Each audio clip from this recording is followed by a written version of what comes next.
আসসালামু আলাইকুম everyone, welcome to my video. বরাবরের মতো আজকে একটা রেসিপি নিয়ে এলাম। আশা করি এই রেসিপিটা আপনাদের কাছে খুব ভালো লাগবে।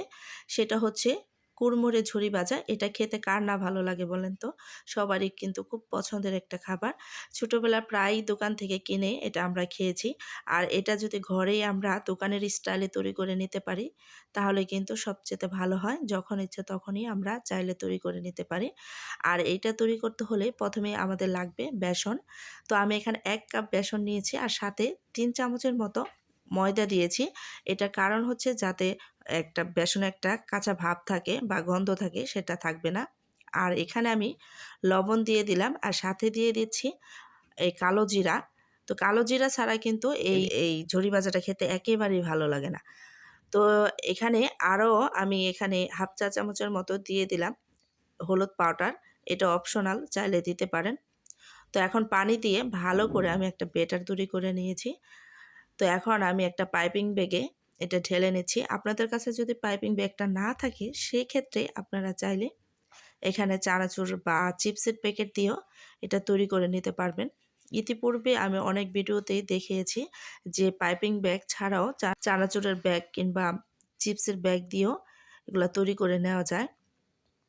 তো এখন আমি আবারও আলাদা একটা ছোট পাইপিং ব্যাগ ছাড়াও একটা ব্যাগ নিয়ে আপনাদেরকে দেখিয়ে দিচ্ছি। তো চাইলে আপনারা এভাবে তৈরি করে নিতে পারেন।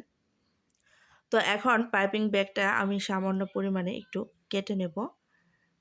এটা আপনারা কালো জিরা যেহেতু ইউজ করছেন সেই পরিমাণে কেটে নেবেন যাতে কালো জিরাটা বের হয়ে আসতে পারে। তো এখন আমি এগুলোকে ফ্রাই করে নেব। খুবই সিম্পল এই রেসিপিটা, যে কেউ তৈরি করে নিতে পারেন। আশা করি খেতেও খুব ভালো লাগবে। তো আপনারা চাইলে এভাবে তৈরি করে স্টোর করে রেখে দিতে পারেন। প্রায় ১ মাসের মতো এটা খেতে পারবেন। আর এটা পছন্দ না এরকম কোনো লোক নেই, সবারই খুবই পছন্দের খাবার। তো এভাবে আমি সবগুলো তৈরি করে নিয়েছি। আমার সবগুলো রেডি হয়ে গেছে, দেখুন অনেকগুলো হয়েছে। তো এখন অনেক কুরকুরেও হয়েছে। তো এইগুলো আমি এখন হাতের সাহায্যে একটু ভেঙে নিচ্ছি। অনেকটাই কুরকুরে হয়েছে। তবে আমি এখানে ২ ভাবে তৈরি করে নিয়েছিলাম। আটা দিয়েও তৈরি করে নেওয়া যায়। তো আমি আটা দিয়েও করেছি আর বেসন দিয়েও করেছি। তবে আমরা যতই আটাতে তৈরি করি বা অন্য কিছুতে করি, কিন্তু বেসনেরটার মতো পারফেক্ট কোনোটাই হয় না। বেসনেরটাই অরিজিনাল, একদম দোকানের মতো হয়। আর ওইটাও টেস্ট হয় ময়দারটা, বাট একটু অন্য ফ্লেভার আসে।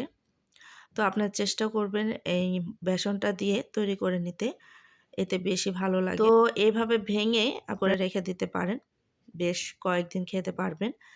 আর আশা করি আপনাদের কাছে আমার এই ভিডিওটা ভালো লাগবে। আর ভালো লাগলে অবশ্যই লাইক, কমেন্টস আর সাবস্ক্রাইব করে আমার পাশে থাকবেন। আজকের মতো এখানে বিদায় নিচ্ছি। দেখা হবে অন্য কোনো আরেক ভিডিওতে। ওকে, আল্লাহ হাফেজ।